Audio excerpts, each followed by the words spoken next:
ರಾಯಚೂರಿನಲ್ಲಿ ವಕ್ಫ್ ಭೂ ಕಬಳಿಕೆಯನ್ನು ವಿರೋಧಿಸಿ ಜನಜಾಗೃತಿ ಹೋರಾಟವನ್ನು ನಡೆಸಲಾಗ್ತಾ ಇದೆ. ಆ ಹೋರಾಟ ಸಭೆಯಲ್ಲಿ ಮಾಜಿ ಸಚಿವ ಕುಮಾರ್ ಬಂಗಾರಪ್ಪ ಸೇರಿದಂತೆ ಬಿಜೆಪಿಯ ಭಿನ್ನಮತೀಯರು ಈ ಗುಂಪಲ್ಲಿದ್ದಾರೆ.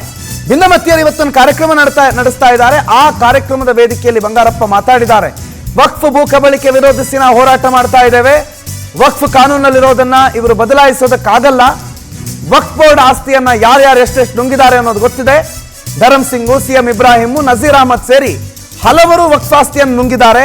ಹಲವರ ಕೈ ಸೇರಿದ ವಕ್ಫ್ ಆಸ್ತಿ.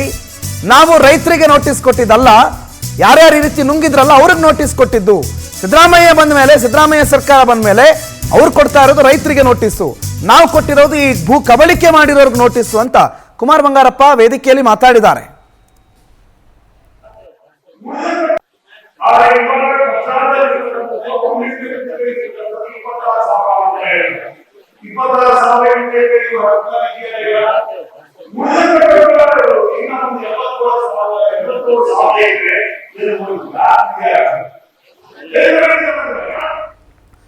ಬಿಜೆಪಿ ಕಾಲದಲ್ಲಿ ಅತಿ ಹೆಚ್ಚು ನೋಟಿಸ್ ಅನ್ನು ಕೊಡಲಾಗಿತ್ತು ಅನ್ನುವ ಕಾಂಗ್ರೆಸ್ ಆರೋಪಕ್ಕೆ ಸ್ಪಷ್ಟೀಕರಣ ಕೊಡೋ ರೀತಿಯಲ್ಲಿ ಇವತ್ತು ಕುಮಾರ ಬಂಗಾರಪ್ಪ ಮಾತನಾಡಿದ್ರು.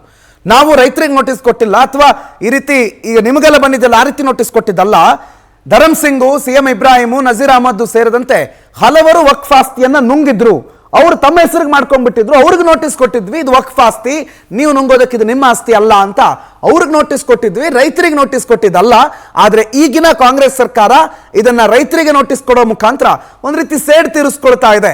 ವಕ್ಫ್ ವಿಚಾರವಾಗಿ ಯಾವುದೇ ಬದಲಾವಣೆ ಮಾಡೋದಕ್ಕಾಗೋದಿಲ್ಲ. ವಕ್ಫ್ ಕಾನೂನನ್ನು ರದ್ದು ಮಾಡಬೇಕು, ಅದು ರದ್ದಾಗೋವರೆಗೂ ನಮ್ಮ ಹೋರಾಟ ನಡೆಯುತ್ತೆ ಅಂತ ಮಾಜಿ ಸಚಿವ ಕುಮಾರ್ ಬಂಗಾರಪ್ಪ ಈ ವಕ್ಫ್ ವಿರೋಧಿ ಹೋರಾಟದ ವೇದಿಕೆಯಲ್ಲಿ ಮಾತನಾಡಿದ್ರು.